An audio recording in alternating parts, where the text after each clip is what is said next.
The Finger Lakes region of upstate New York is a beautiful place to vacation. Small lake towns with wineries dotting the side of a two-lane highway, rolling hills and twisting roads.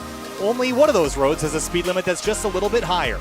It's near a lakeside town, it's built into the rolling hills, but it's a little bit more intense. This is Watkins Glen International, the super speedway of road courses, for round 6 of SCRS LazyRocket Super Trofeo.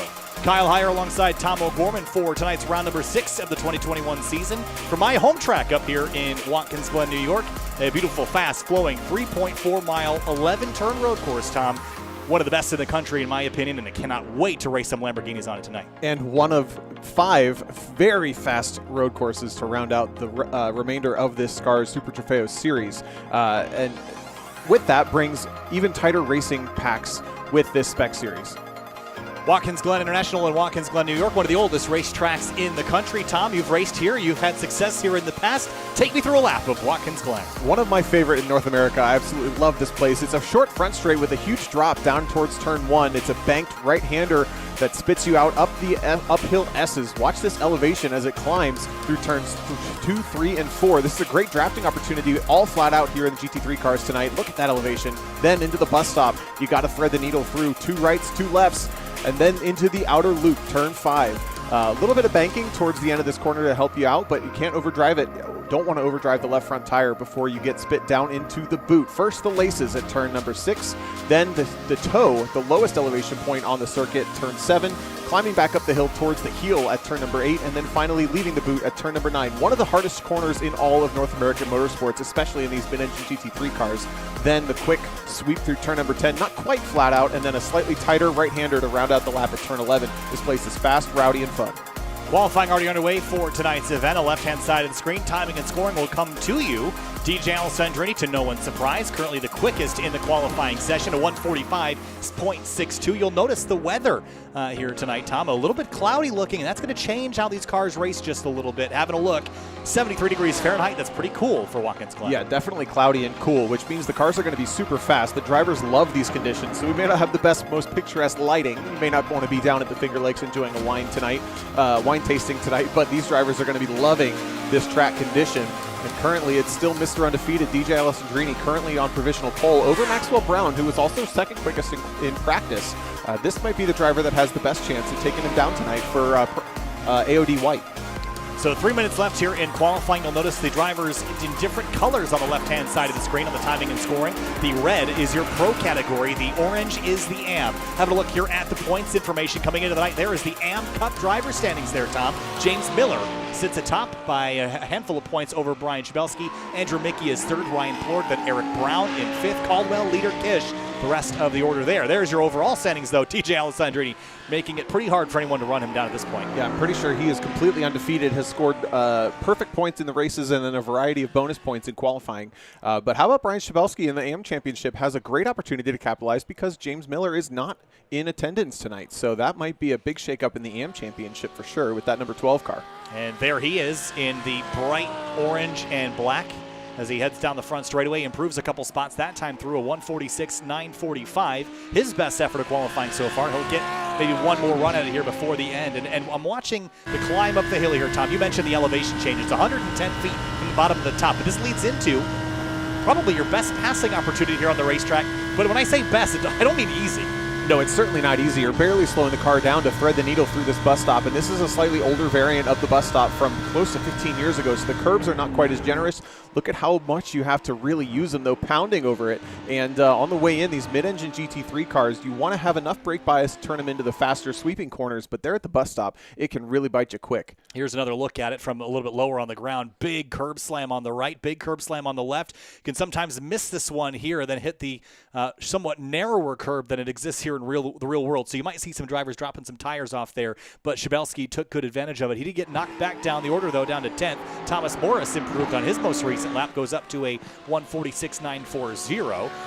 Maxwell Brown, though, a half a second off of DJ Alessandrini, and one of our keys of the race, which we'll go over here in just a little bit, is trying to run down that number 3, which will be a story not only for this race, it has been all season, and will continue to be all the way to the season ender at the tail end of the year here. So with qualifying almost complete, we should note that this is a smaller field than normal, 19 cars here, Tom. With this racetrack being so fast and so flowing, I think this is a good thing. It leaves drivers a little bit more room to make advances, and they're not going to have to worry about a 30-car grid kind of stacking things up heading up the hill. Yeah, I think you definitely get a little more room to breathe. And looking towards the Pro Championship, again, the drivers with the red number boards on the left side of your screen, Zach Buchanan sits second place in the championship, and he's not in attendance tonight, which means Carter Kundinger, who is third in the championship, only 2 points back, currently qualified in the third position, has a great opportunity to surpass him. Fourth in the points is Jake Johansson, and Johansson sits there in 5th in provisional qualifying. So we have a number of championship contenders in that top 4 that certainly stand a chance to jump back up. Interestingly, though, Derek Rollveld is way down the order in qualifying. Look at that, 12th. He's 5th in the championship points, so that's not where he wants to be. Definitely not, and this is that high-speed S's section we were talking about. Leads onto this back straightaway. You're going to see speeds climb into about 160 to 165 miles an hour in the slipstream here. If you're starting the mid-pack like Rollveld, you're going to play damage control here a little bit. You've qualified poorly. You don't want to make yourself have a bad day by getting too aggressive too early. Take your time. It's a 25-minute race, or 30-minute race rather. You're going to have time to make advances. You just can't throw it all away in turn number 1 and be not cautious enough. So we're going to head down to the racetrack here in just a second. Roll through our starting lineup here, Tom, on the left-hand side of the screen. We're going to have your timing and scoring. Actually, we're going to have it in the middle of your screen here, hopefully. That will be on row number 1, DJ Alessandrini, the number 3, Maxwell Brown in the 823 starts in second. Carter Kundinger, Mo Islam in that second row, Tom. Well, they wish they were, but actually we do a top 8 invert after qualifying here. So not to take the wind out of your sails, but Ryan Caldwell qualified 8th and gets pole position from the invert. Thomas Morris will start on his outside in second. Then it's Brian Chabelski, Jake Johansson 3rd and 4th. Then we finally get to the drivers you just named.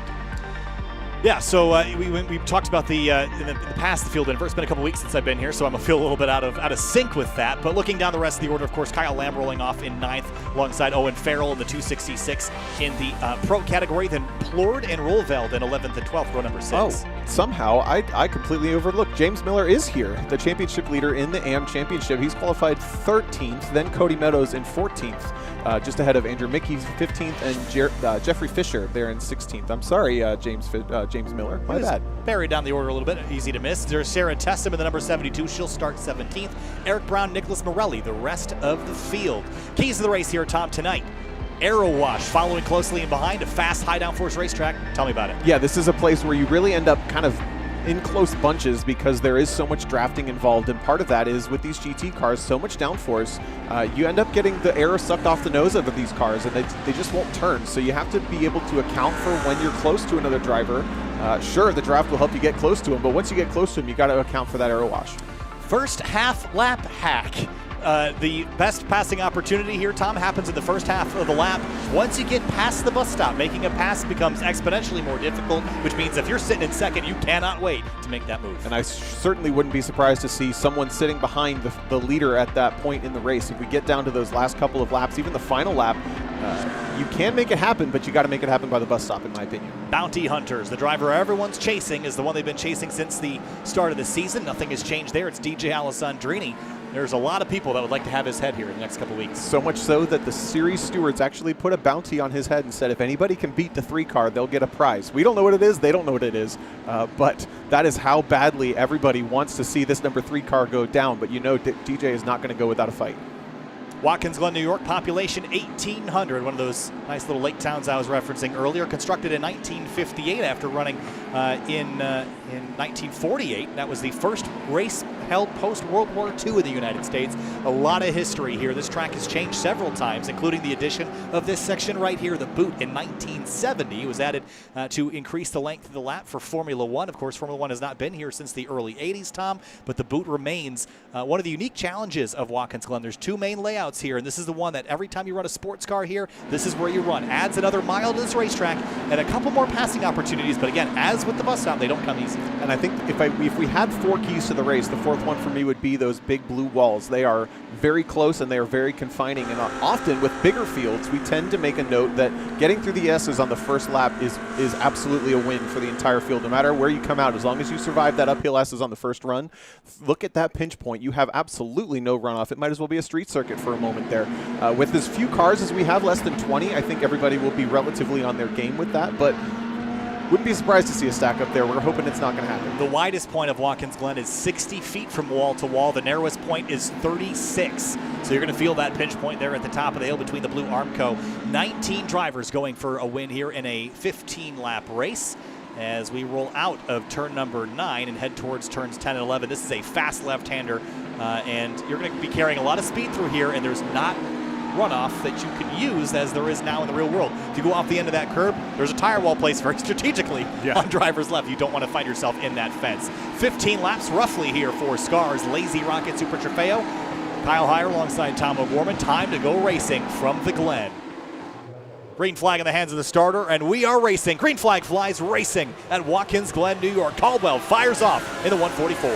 Not with a huge jump, though. He's getting a little bit, and now we're 3 wide. Chabelski up the inside big time. 3 wide down into turn number 1. Alessandrini's around the outside, trying to be pretty careful with that 8th place starting position. He's picked up 1 spot so far, but now they're getting single file for the S's. Got to get single file through here. You cannot run here double file without any crashing happen. Alessandrini powers by Mo Islam, who runs a little bit wide up the hill, and Alessandrini to 6 behind him. Crash. Tessum, the 823 of Max Brown, and more piling into the mess, and up and over goes the 823. Disaster on lap 1, as we thought could happen. Here's Morris and Kundinger into the bus stop.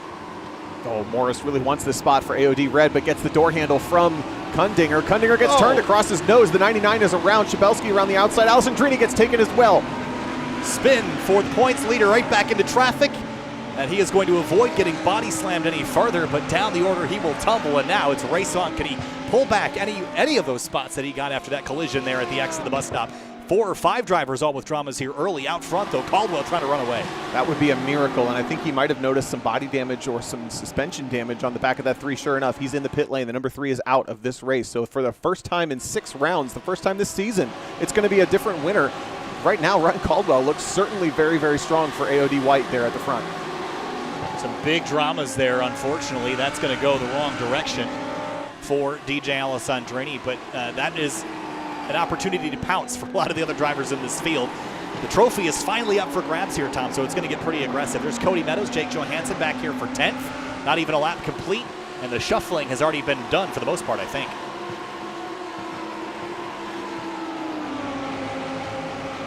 Interesting to note that someone back here has the endurance headlights on. Was it Nicholas Morelli?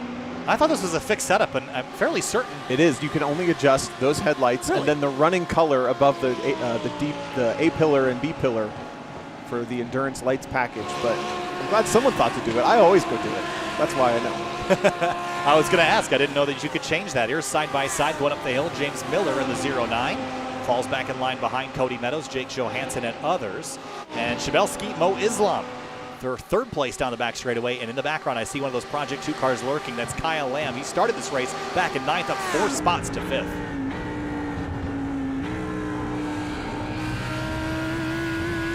Nice conservative line there. Wasn't using a lot of the curbing. Grabs 3rd in the middle just to tuck that nose as well. Looks like he's holding up Derek Rolvell just a little bit. Not a surprise because we have 2 AM drivers holding up 2 pro drivers in sequence right there. Both pro drivers from the AOD Green team, who were super, super fast out of the box at Daytona and then have struggled a little bit everywhere else. AOD White and Red have both surpassed them in the team championships. Now Kyle Lamb deep down into the toe of the boot, runs a little bit wide. Keep an eye on Mo Islam here because he is running down Brian Chabelski. Has a look out to the right just a little bit to kind of spot the apex, but Chabelski looking really, really strong here. Alessandrini is done for this one. He's going to put all of his focus into the prototype challenge race, which we're going to see at the top of the hour. But we'll have to take this one as a loss for now. For the race lead, though, Carter Kundinger has run down Caldwell. Interestingly enough, we actually have 3 sets of that AM and Pro sequence. Caldwell, Shabelski, Lamb in first, third, and fifth are AM drivers. Pros, Kundinger, Islam, Rolveld are second, fourth, and sixth. Owen Farrell is closing in quickly. Now we have a move for second. No, for the lead. For the lead, Carter Kundinger goes down and takes that spot. And for third place, Mo Islam goes to the inside of Shabelski, who leaves plenty of room on corner exit. Kyle Lamb and Rolveld looks like they might exchange a spot here. Heading up the hill, that was almost a closed door. And I think Rolveld wanted to kick his foot back in it and open it right back up. Almost touches the armco there at the top of 2. It's going to get a pick here as well into the back of Shabelski. Shabelski changes lanes, and now it's going to be Rolveld up the inside. The 2 AOD green cars are going to pick up positions on this lap, and now they run third and fourth. Nicely done to exchange positions there. Car a little bit wide. That was Islam. And here comes Rolveld, his teammate, to the interior to the middle of turn number 5. And now on driver's right for turn 6. Will tuck back in behind him. I don't want to battle too much because they're going to lose touch with Caldwell and Carter Kundinger. Now that Kundinger is clear on the field and leads this race, I imagine the 0-2 with a pro category will start to pull away from Ryan Caldwell, as he has indeed about 3 car lengths now. So many different lines exiting the toe of the boot. That's a corner that you can kind of hug the inside. You can run all the way. You can kind of rim ride it in apex late. All sorts of things you can do. Thomas Morris has found the wrong way to do it. He's found himself in the fence. Just drove off the side of the racetrack there, Tom, and hit the wall pretty hard here. PTSD for me. I had a flat tire there and ended up in the exact same place, so I feel his pain, but he will reset back to the pit lane. This is a big stack up behind Mo Islam, Rolveld, Shabelski, Lamb, now Farrell in the white and red.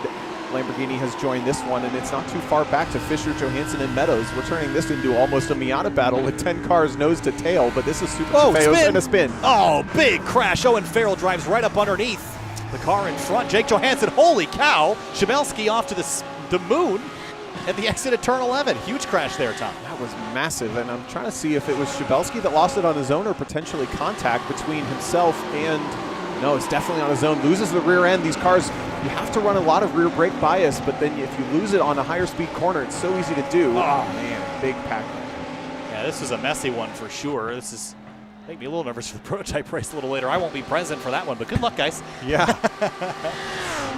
Man, lots of dramas here early. Up front, still nice and calm back there. Here's Kyle Lamb and Johansson now with some damage for the 42 car. We'll see if he can hold off that 06. The big gain through that entire exchange was Jeffrey Fisher in the 098. He's up into 5th now in front of these guys. That purple car just kind of snuck through all of that, and I don't even see any body damage on that. He was really looking up the road to avoid all that. And look where he started, 16th to 5th. So continues an amazing drive forward, and given his spot in the standings here, Tom, I'm liking the way that Jeffrey Fisher's going. Shabelski back on the racetrack. Tessem and Alessandrini add Morris to the list of the 3 that are done and out.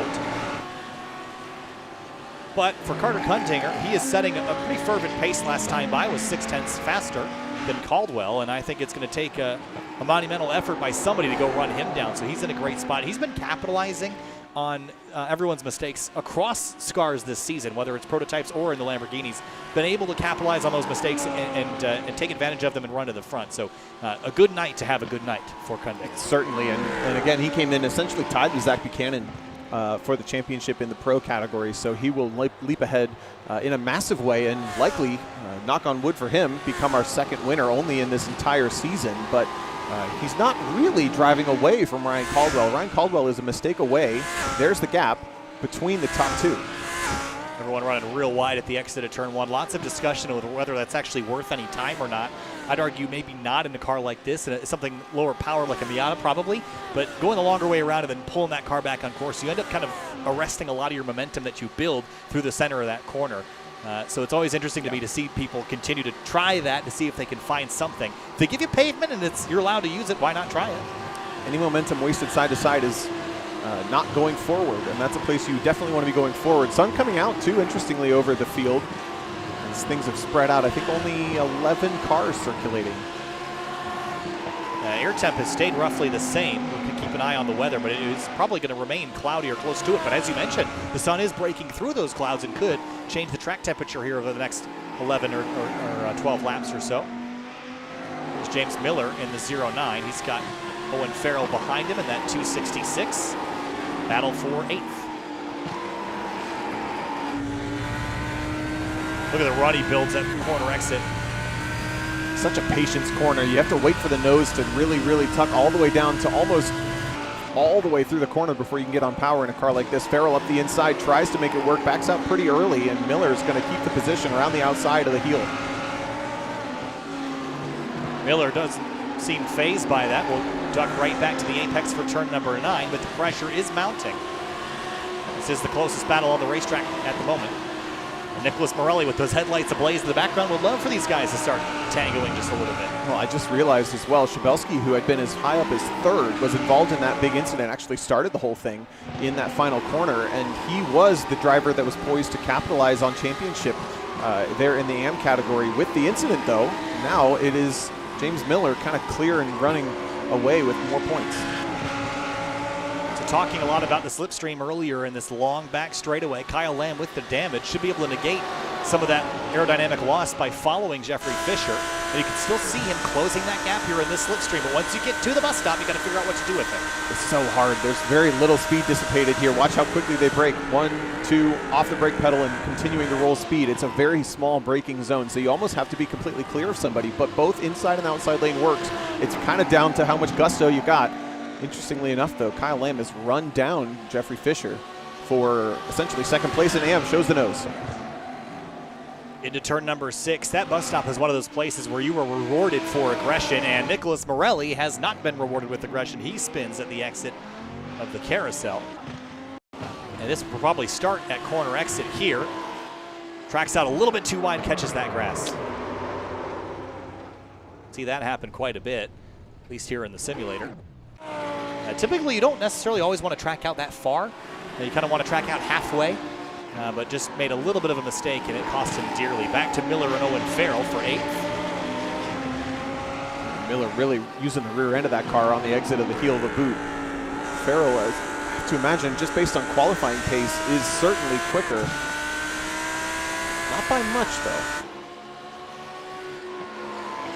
.030 for a 148 last time by for Miller. Owen Farrell of .045. Mo Islam and Rovell teammates changing spots for 3rd here down into turn number 1. And Mo Islam will bail out in that pass attempt. I have to imagine a mistake in the final corner that prompted that, because Rovell took the position up the preferred driving line around the outside down into turn number 1 and had the position easily.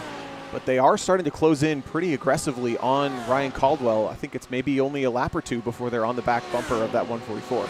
And interesting to note that Caldwell has completely fallen off of Carter Kundinger way up the road. We don't even have Kundinger in view because of how fast he's driven away. These two, though, they got to sort out their differences, because battling is not going to make them any quicker. I think that's probably why we saw Islam make it such an easy exchange down into turn number 1, and they're going to run in this formation. Islam dealing with a little bit of that aero wash we talked about, but otherwise they're going to catch Caldwell and probably make pretty quick work of that driver, because they both outqualified him by a little bit. Jake Johansson, Jeffrey Fisher, this is for 6th.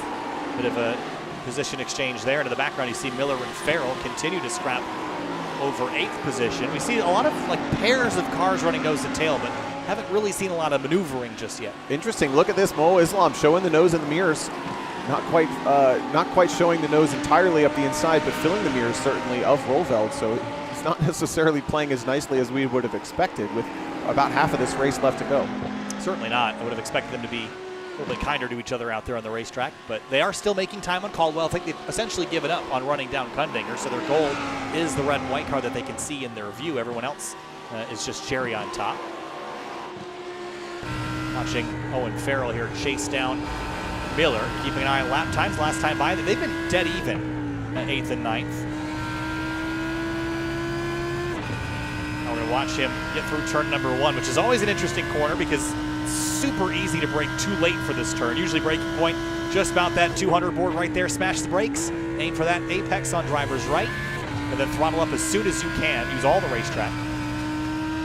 Hear him drop to 3rd gear. I think he might actually be able to roll more speed if he stayed in 4th, but he's kind of limiting himself on RPM to control the speed there in turn number 1, and that's Also, have to wonder if there's potentially some damage that we can't see on this car, because look at how little the draft is really affecting him. He's having a hard time just staying within touch. Just really doesn't close any gap. Yeah, you can see the damage on that front clip. And he's got a bunch of damage, actually, so that's almost certainly contributing. Also, it's fairly easy around here to get floor damage if you jump the curbs in the bus stop too hard, too, so something to keep an eye on. I think our culprit is probably the damage on the bodywork, but especially for open wheelers here, stay off the white curbs. You're going to hurt yourself. Kyle Lamb, Jake Johansson, they're going a little off-track excursion there for a moment, but pull it back on. Johansson, I'm surprised we haven't seen more of him this season. When he came in the past into the Ferrari Challenge here in SCRS, was instantly a competitor up front. But the consistency has never really been there. And I was expecting to see him sort of improve on that this season. Haven't really seen that, but here he is running for 5th, so a decent night already for him. He's kept the pressure on Kyle Lamb, who's just in front from Project 2. They both made their way past Jeffrey Fisher and now are running in formation still. I think Johansson is showing slivers of speed that are a little quicker than the car in front, but also having a hard time doing anything with it. I'm kind of surprised at how much passing is at a premium here. James Miller has had a spin. Was there a touch maybe? Or did he just get a little bit wide on his own? Looks like he's probably just going to catch the grass right here. We saw him doing this over and over and over again, and just it bit him that time pretty hard. Caught the curb on the inside of the heel there and just sent him for bouncing out into the grass. For second place, here comes Rolveld up the inside of Caldwell. Great run at the exit of turn 1. And Islam wanted to go through it. He's tried this outside move twice so far. This time it might pay off. Doesn't have the overlap now, though. Now can he get alongside on the straightaway? There he goes. So Caldwell dropping from second to almost 4th. Now he'll lift. Second to 4th, his pace has dropped off significantly the last couple laps. And Johansson still over the back of Kyle Lamb here. Yeah, I think Caldwell had a big moment at turn 9 last lap through from going back and taking a quick peek. That's what brought Islam and Rolveld up to his back bumper, and now both of those Project Green, AOD Green, not Project Green, AOD Green cars made it through pretty quickly.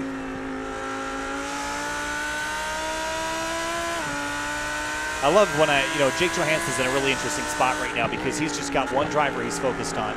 And this is a racetrack where you're really, as I said earlier, you're paid off with aggressiveness around this place. You have to really attack it to find speed. And I like having one rabbit to chase down. It's really easy to compare your pace around here because you can physically see how much deeper into a corner they're braking or how much faster they're throwing it into a corner. A lot to learn by following somebody around here. Johansson being very conservative right now. Look, you saw how early he was on the brakes with a run down towards turn number 8. Really didn't want to do anything with it, and I don't know if that's down to confidence in the brakes or if that's down to being content where he is. Maybe he even sees his relative screen and sees that he and Kyle Lamb are catching Ryan Caldwell and doesn't want to stop that progress. But interestingly enough, the 06 sits 3rd or 4th, I'm sorry, in the championship and is pretty content to run 6th here tonight. Still following Kyle Lamb into turn 1 again. Lifts a little early. I think you're onto something there. Rolls a lot better mid-corner speed than that 42 car does, so that's for sure. A little bit of damage on the back of the Project 2 car that we're looking at now, but that's not going to slow his roll. Even brake lights from the 06 up the S's. That is a very interesting choice. Goes to the outside, but really not making any effort to go by. Lamb's going defensive now, so if Johansson wants to go, doesn't have anywhere to do it, but now they're going to be side by side into the bus stop. Not only for a moment, though, he'll tuck back in line. And you're right, it doesn't seem to be a lot of urgency out of this 06 car, but Kyle Lamb seems to think there's urgency with the defensive maneuver. Last time through, they were way the heck faster than Ryan Caldwell at the rope, but we saw how Caldwell was getting passed multiple times throughout the lap. So I wouldn't be surprised to see this battle for 4th turn up just a bit. The battle for 5th going to catch them. The Kyle Lamb and Jake Johansson pair that we're watching right now have completely ditched Jeffrey Fisher, though, at the purple car in the background. They had passed him only 3 laps ago, and look at the gap.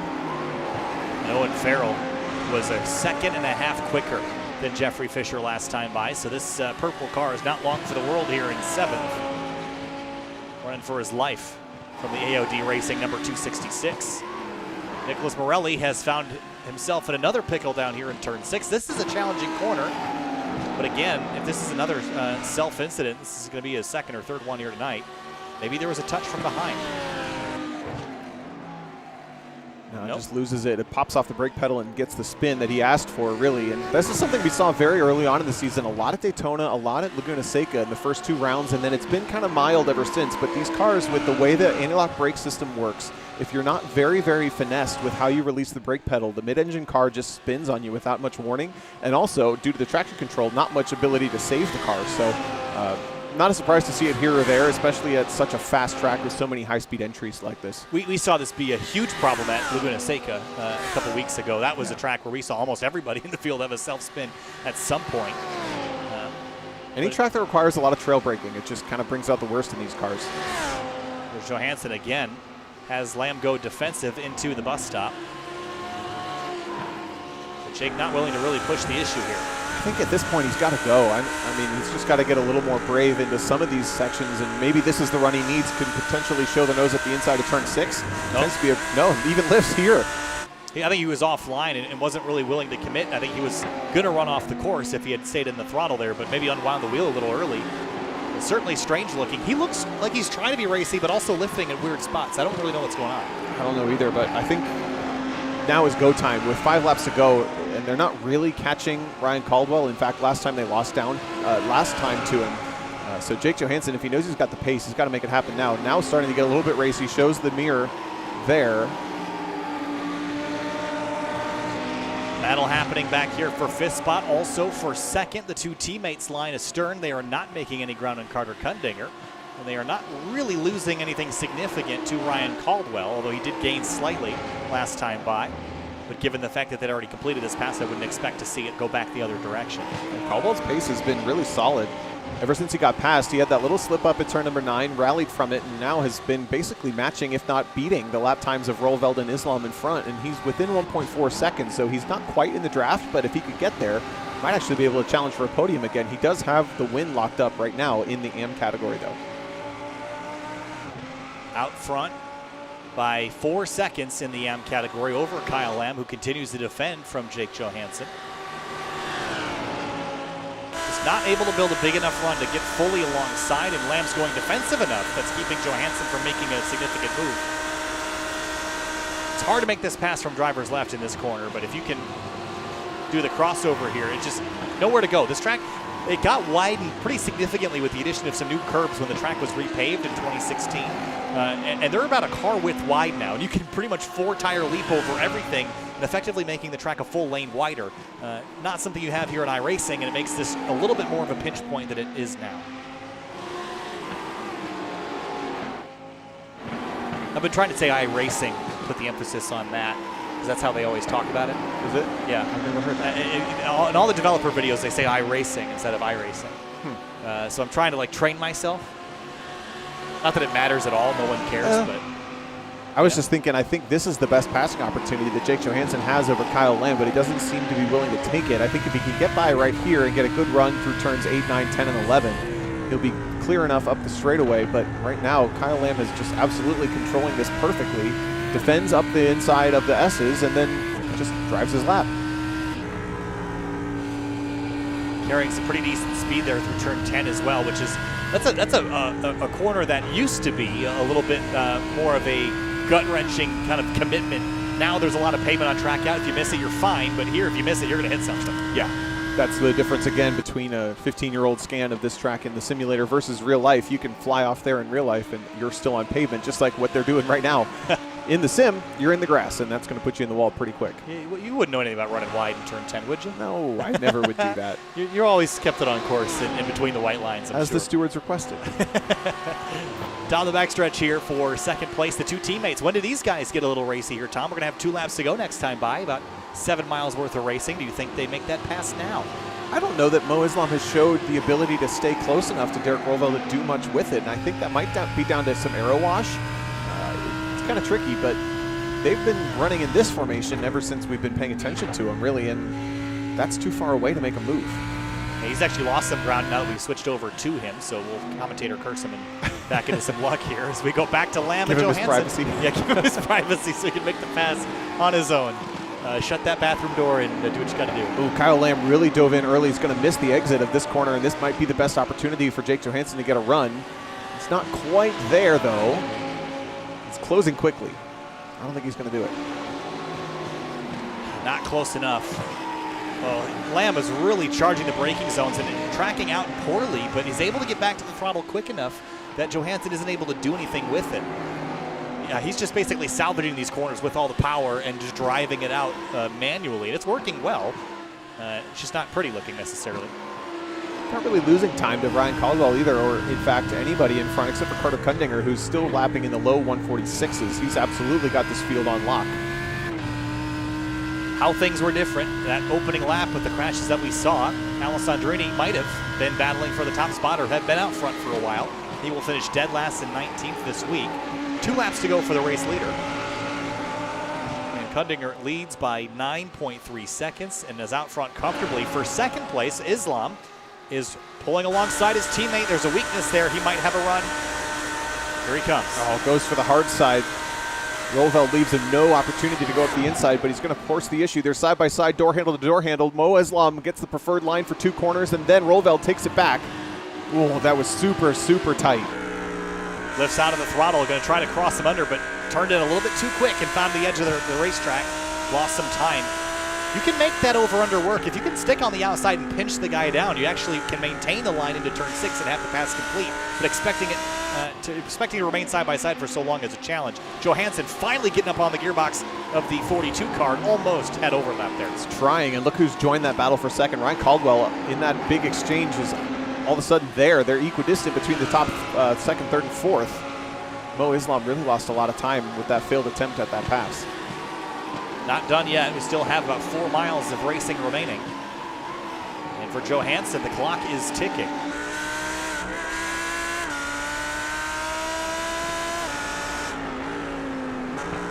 Lamb again, tucking in a little bit late. Oh, for second place, here they go, side by side again. Roelveld, poor exit out of turn 9. Islam going to get the crossover run here, but not anywhere to go with it right now as the white flag waves for Kundinger out front. Wow, change for position. This is interesting because now Roelveld has one more attempt at that back straightaway, and Caldwell is going to get a heck of a draft through turns 3, 4, and 5 up the S's. This could change drastically between these top 3. Into turn 1. A lot of curb for the Mo Islam car. Now the run up the hill. Can Roelveld respond? Look at that gap close. Looks like he's got 100 more foot-pounds of torque going up the hill.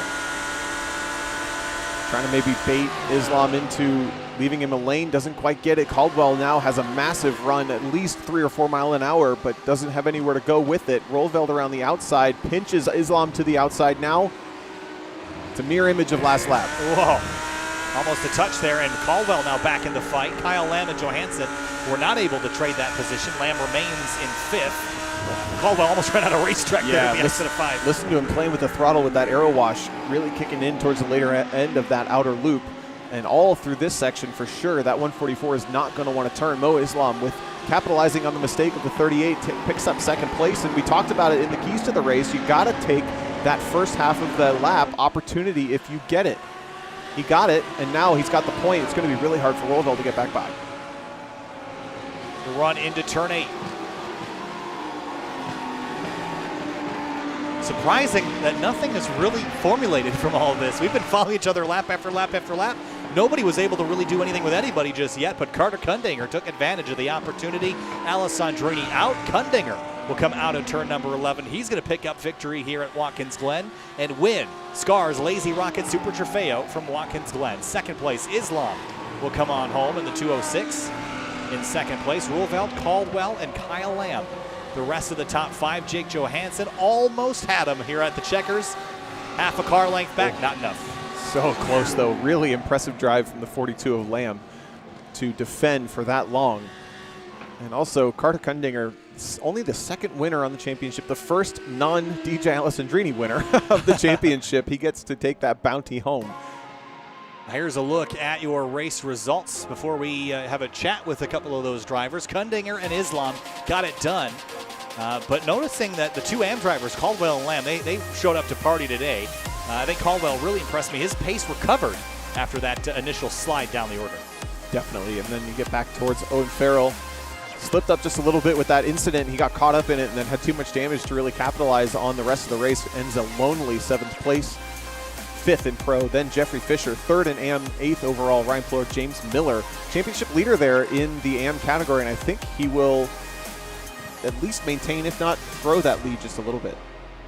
Moving on down the order here just a little bit, we already documented the issues for Sarah Tessem, DJ Alessandrini, Thomas Morris, and more. Crashed on that opening lap there, Tom. That was a big mess. We didn't really get a chance to go back and see it, but typical Watkins Glen, that track narrows down, and even with the rescan, that wouldn't have changed that situation. That track is always dicey heading up the hill there. Yeah, especially with a car perpendicular across the traffic as they come through that blind corner. There's just nowhere for anybody to go, and I think it caught out 3 of our major factors, and then a couple of our other fast cars caught up in incidents throughout.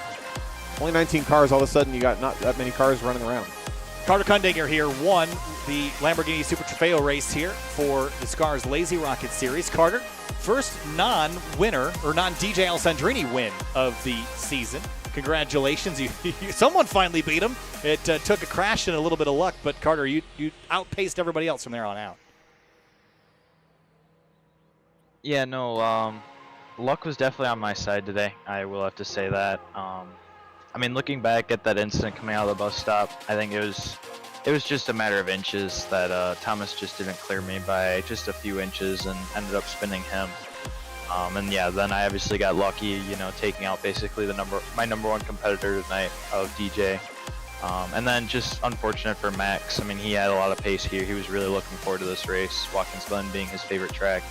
And he just had audio issues at the start and wasn't able to make the grid. So, but it was really nice, you know, to have some pace, to get by Ryan there pretty quickly, and then just to run away. It honestly couldn't have been any smoother than that. Couldn't have been any smoother, couldn't have been any quicker. Carter Kundinger wins by 12 seconds. Congratulations. We'll see you in a couple weeks at Road Atlanta. Okay. And that's all we've got for tonight here, Tom. Final thoughts on the SCRS LazyRocket Super Trofeo Series tonight. Really solid racing in the mid-pack, but surprising after that initial shunt that everybody had. Things kind of fizzled, and it was just sort of follow the leader from there. Well, to me, there were 2 things that shifted tonight. The first is we had somebody else break through and get a win, and things got shaken up pretty severely in both championships. But also, this was the shift round. It's the 5th of 9 or 6th of 9, I should say, that all of a sudden we're moving from kind of tighter road courses to tracks like Watkins Glen, Road Atlanta. Then we have Monza, Spa, and Circuit à la Sarthe, which Le Mans. We change over to much faster circuits.